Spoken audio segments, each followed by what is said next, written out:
আসসালামু আলাইকুম।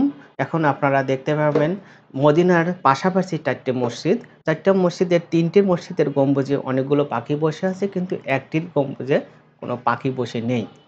জামা মসজিদ এটার পাশে এই যে একটা দেখা যাচ্ছে এটা হযরত আবু বকর মসজিদ। এই যে একটু দেখা যাচ্ছে আবু বকর মসজিদ।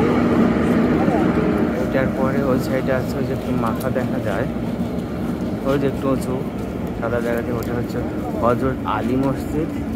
এই যে একটু মাথা দেখা যায় কালো এটার ওই পারে এটা হযরত আলী মসজিদ। আর এইখান থেকে এইদিকে এই যে এটা তো মসজিদে নববী। এটা গামামা মসজিদ। গামামা মসজিদে হযরত মুহাম্মদ সাল্লাল্লাহু আলাইহি ওয়াসাল্লাম ঈদের নামাজ পড়তেন এবং ওনার একসময় মদিনাতে বৃষ্টি হচ্ছিল না, তখন ওনার বৃষ্টির জন্য নামাজ পড়েছিলেন। আর পাশেই এটা হলো হযরত আবু বকর মসজিদ, ইসলামের ১ম খলিফা। তার শাসন আমলে ওনা এইখানে ঈদের নামাজ পড়তেন এবং নামাজ পড়তো। তার জুড়ে এটা পাশেই আছে, এটা হলো ইসলামের ৪র্থ খলিফা হযরত আলীর নামে মসজিদ। ওনার শাসন আমলে ওনা এখানে ঈদের নামাজ পড়তেন এবং শাসন কার্য চালাতেন।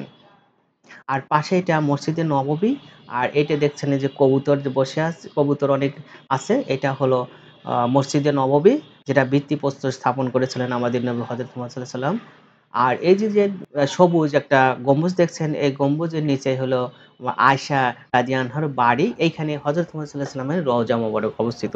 এইজন্য এখানে দেখছেন কোনো পাখি উড়ছে না, ওড়ে কিন্তু অল্প এবং কাছে, কিন্তু এইখানে কোনো পাখির উপদ্রব হয় না। পাখি বসলে ওইখানে কিছু নোংরা করে, যে মলত্যাগ করে, কিন্তু এইখানে নেই।